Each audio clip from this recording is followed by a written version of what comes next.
У такім жудасным стане, пашкоджаныя, разрытыя і запрокінутым помнікам, гэтыя магілы знайшлі родныя пахаваных. Раніцай людзі прыйшлі на могілкі, каб навесці парадак, і не паверылі вачам. Хтосьці паспеў прыбрацца там хутчэй, ды так, што нават прызнаць магілу было складана. Пошли посмотрели, аж могила вывернута на бок. Они вторую не видели, что раскопана. А вторая же раскопана, могилка тоже. Они нифига себе. Ну так поговорили, да я позвонил в отдел. Следчыя, якія прыехалі на месца здарэння, адразу высветлілі, што працавалі дылетанты. Побач з ямай злаўмыснікі пакінулі шмат доказаў, прычым вельмі характэрных: бутэлькі, закускі, пластыкавыя стаканы, тапары і рыдлёўкі. У тым, што да справы могуць мець дачыненне антысацыяльныя асобы, сумненняў не засталося. Вандалаў затрымалі па гарачых слядах. В первую очередь была задержана женщина, так как она непосредственно находилась дома. А уже на следующий день был задержан второй ее подельник.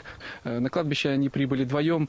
Предварительно перед этим, конечно, они, как показал осмотр места происшествия, употребили значительное количество спиртного, так как в ходе осмотра были изъяты пустые бутылки от плодово-ягодных вин объемом 0,7 литров в количестве 5 бутылок. Самі жа затрыманыя ў тым, што зарабілі, не прызнаюцца. Аднак усе доказы сведчаць супраць іх. Ёсць версія, што падазроныя шукалі ў магілах ювелірныя ўпрыгожванні, а таму месцам дзеяння выбралі менавіта яўрэйскія могілкі. Одна з могил была выкопана полностью, другая наполову. Ввиду того, что захоронение уже, как говорится, одно из захоронений 1997 года, то установить конкретно, было ли что похищено из могил, довольно сложно. Я так понимаю, все-таки эти обстоятельства и факт хищения ценностей из могил будет установлен в ходе следствия при допросе родственников и близких умерших и захороненных.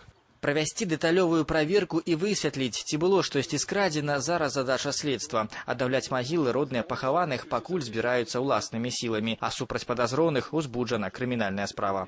Александр Гамоля, Віталь Краснабаев, Александр Мурашкин, телерадиокомпания «Гомель».